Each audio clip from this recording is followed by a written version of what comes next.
Have you ever wondered what games you should keep or you should lose? Find out here at Purge Reviews. Have you ever wondered what games you should sell or you should use? Find out here at Purge Reviews. Find out on our top 10 list what games you cannot miss. Don't forget to subscribe to Purge Reviews.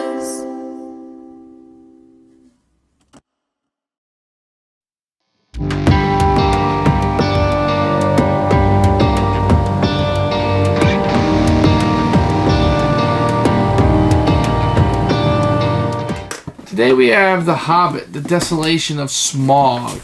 This is going to be the second game in the series, and it's going to be based off the second movie and what was to be a trilogy of games. I believe the third game has now been canceled, and we're only looking at these two, which is fine because really this goes through the crux of the movie. You got The Hobbit, you're kind of getting there, and then with the Desolation of Smaug, you're going to finish up and you're going to fight the dragon and hopefully win.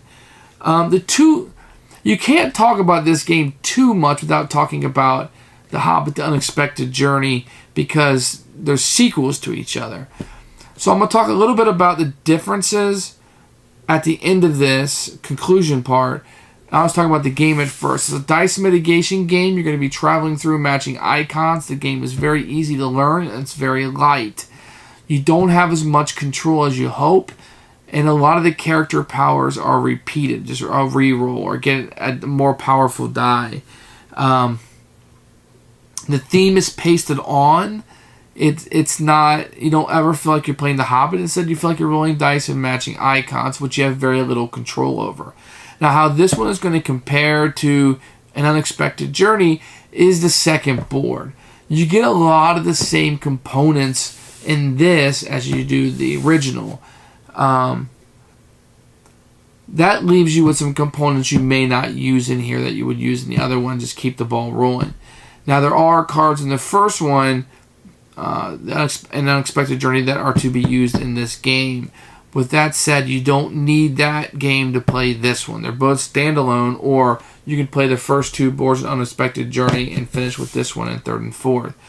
This does have a difference in the fourth board where you're going to be fighting the dragon, and it adds a little bit different of a mechanic. Now, you're still matching icons, but you have a dragon that's moving down a trail, which you'll see in the flow of the game. If it reaches the end, you lose, and you can use some of your dice to push him back, but then you're not using those dice to further the adventure, which you inevitably must do to win the game. If I was buying one of them, I would probably tell you to buy the Desolation of Smaug because of that dragon track. It at least gives you a second board with something a little bit different. You don't necessarily need both unless you're going to play them together as one long game, which may make the game longer than it needs to be. I think with the Desolation of Smaug, it's really the only one that you need. If you really don't like that dragon mechanic, you look at it in the flow of the game, you're like, that's not what I'm after here, then you would go with the Unexpected Journey. Otherwise, this is probably the superior of the two, only because it gives you something different to do. But this one is harder in my mind. Beating that dragon at the end is very difficult, and you need to kind of have things lined up. No longer in that fourth board are you going to have three characters. You're going to start out with none. You're drawing one on a turn. That dragon will move every turn. So there's a little bit more of a pressure cooker in this one. So if you're looking for something more lighter with families, which I think is really the intention of this game, then An Unexpected Journey may be the one you want. Otherwise, I think Desolation of Smaug is the superior game, just for giving you something a little bit different. Although 85-90% of the game is nearly exactly the same. The events are a little bit different. You have different combination of icons on the board, but otherwise they're very similar. And I'm not sure it got all that much more interesting. But this is what Cryptozoic does, right? They have a system and they milk it. They've done it with their deck building game. They're a little bit of a twist here. They do it with this, a little bit of a twist. This is what they do. I'm not saying it's a bad business model. I'm just saying I don't know if you need both games, but we're gamers and we collect, and this is what we do, right? So this is going to be a purge for me. It's a little bit too light. If my kids were older, I might have kept it around for them, but I don't think I need to keep this game for another 6 years in case they want to play it. They might not even know what the movie is at that point. and I'm not sure The Hobbit is the classic that The Lord of the Ring is. Maybe not the book, but the movie. Each their own, but maybe not to me. So I'm going to go ahead and purge these. I don't think they're anything special. If you're big fans of The Hobbit, give these a try. Or maybe even buy them. If you're just really like dice mitigation games, and these are fun. Just understand they're on the lighter side and they're cooperative, which will attract some people. So a purge for me.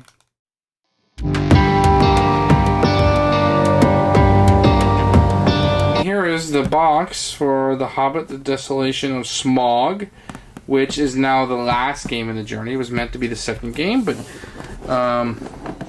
you may find a lot of games with The Hobbit, Desolation of Smaug. This is the Reiner Knizia one by Cryptozoic. The box art is fantastic. Wonderful. Inside, you're going to find a rulebook. The rulebook is fairly easy to get through. It's very big. It's a lot wordier than it needs to be. I mean, you're going to see a lot of dead space on there. But the rules are fairly easy to comprehend. This is very much meant to be a gateway game. You're going to get a resource board with a different picture on it this time. You're going to notice that a lot of components are exactly the same from the original game, and a lot of these you don't have to use. Like, why would you use that resource board instead of the other one, I guess, in case you like the picture. You get a board of 3. You get a Mirkwood Forest, Spiders and Elves, and then your last board will be Lake Town and Lonely Mountains, Orcs and the Dragon. You notice it's going to be different down here where the dragon will go. You're going to get some player aids. Once again, just like the first game, these are going to explain the cards in this game. You're going to get another set of these tiles, which are useless if you have both. You already have them. They're exactly the same. So there's no difference. So these are the other ones. If you already had the first game out and you were trying to play all the way through, you would not even use that. You get 2 more decks of event cards, 3s and 4s, which you're going to need to play the game. You're going to get the same bag that was in the first one with, I wonder if there's dice in here. Yeah.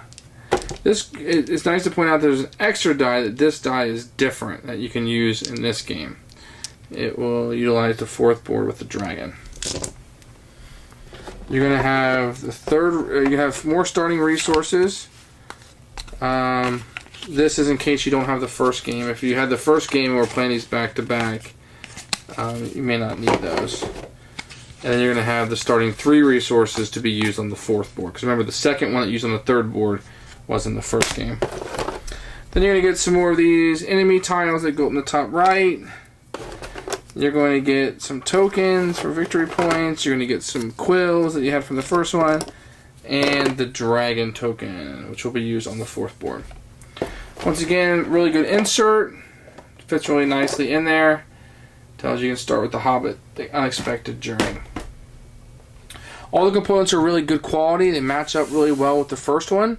The boards are really nice. This one has the dragon track. It's a little bit different. The Mirkwood Forest plays exactly like the other ones. And those are the components. Very good quality.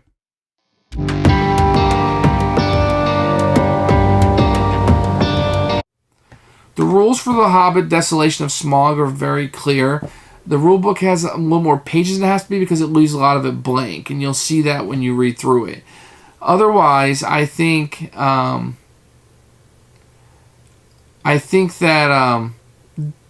this rulebook's a little bit tougher than the other one because you have the extra mechanic of the dragon moving, if you will. But let me stress, this is a very simple game that you'll probably get moving in about 10 to 12, 10, 15 minutes. And you'll be playing along. You're really just rolling die and then checking the icons to make sure they're matched. So the rules are fairly simple and well organized. It's going to show you this game using these components. Although anything that you earn, if you had the first game, The Unexpected Journey, those resources would also be on this resource board. And you would add those to the 3rd board. The game plays exactly like the first game. So you're going to take the doors and you're going to shuffle them up. The back's a little bit different, huh? You're going to put 2 aside. And I'm just doing a 4-player game. Everybody gets 3 of these tiles. Okay?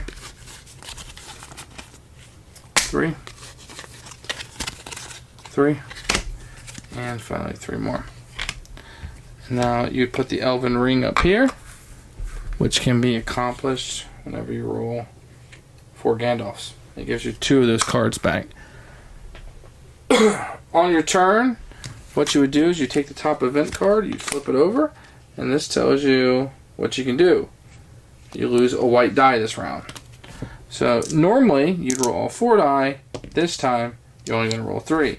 Whoever got Bilbo will go first. So you can roll your die.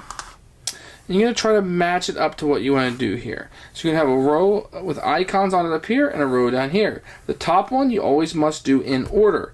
The second row you can do in any order that you want. You roll, I lock something in, and I can re-roll. And I can put this wherever I want. But this requires 3 jackrabbits. I've got 4. I will accomplish it. And I put one of these quills on it to show that it's done.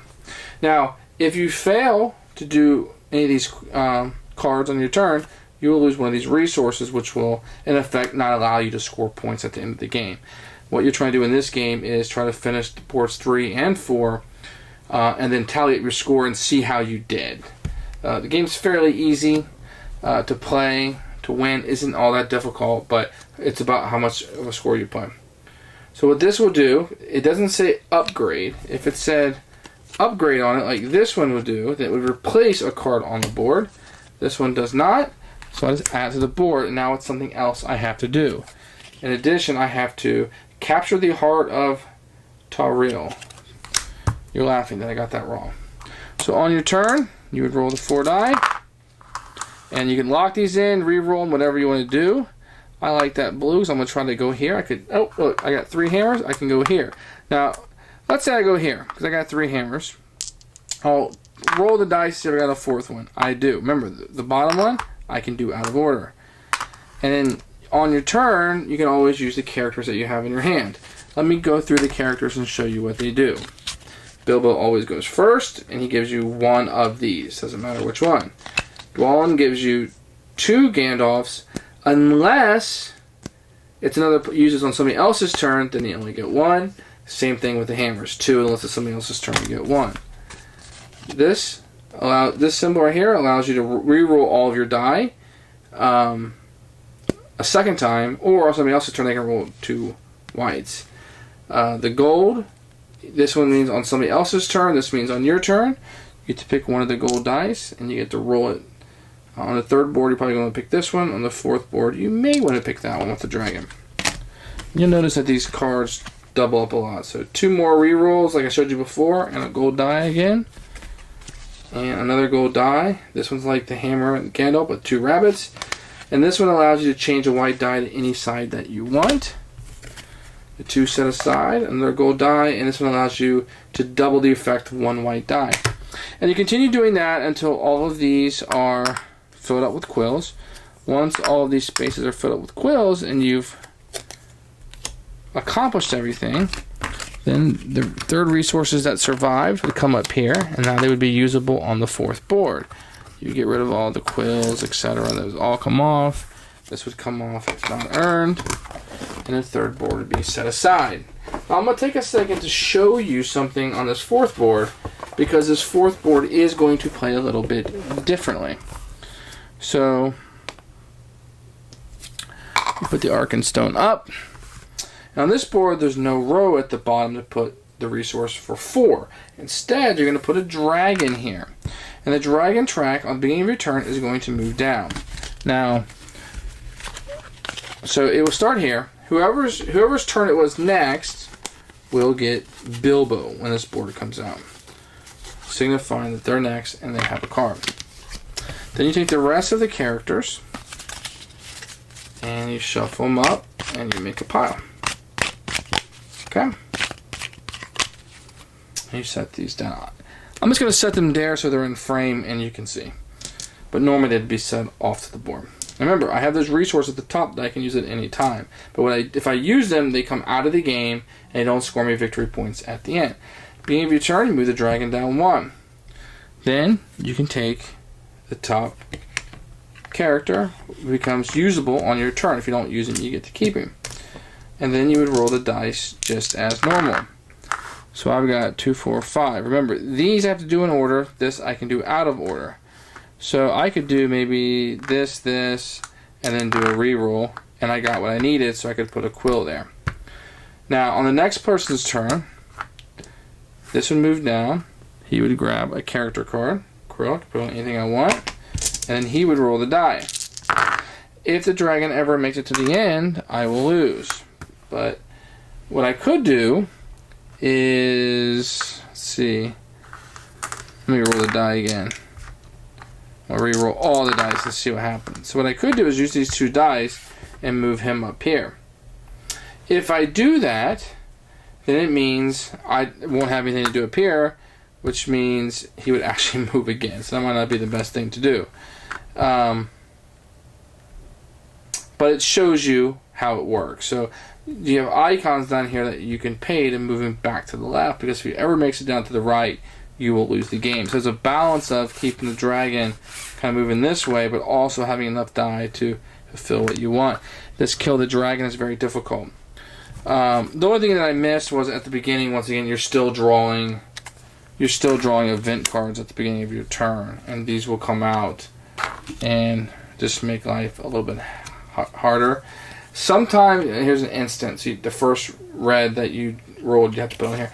Sometimes for me, if the dragon's really far down, having some of these pop-ups is actually nice, because they don't require as many as like the kill the dragon does. If you fill this board up and kill the dragon, then you win. And you just score up your points and see how well you did against what the book says you should do. And that's going to be the Hobbit, the Desolation of Smaug. Hopefully I've done a pretty good job of explaining it. You can kind of see the icons there on the tiles. And there are some cards that will come up and upgrade these to make them more difficult.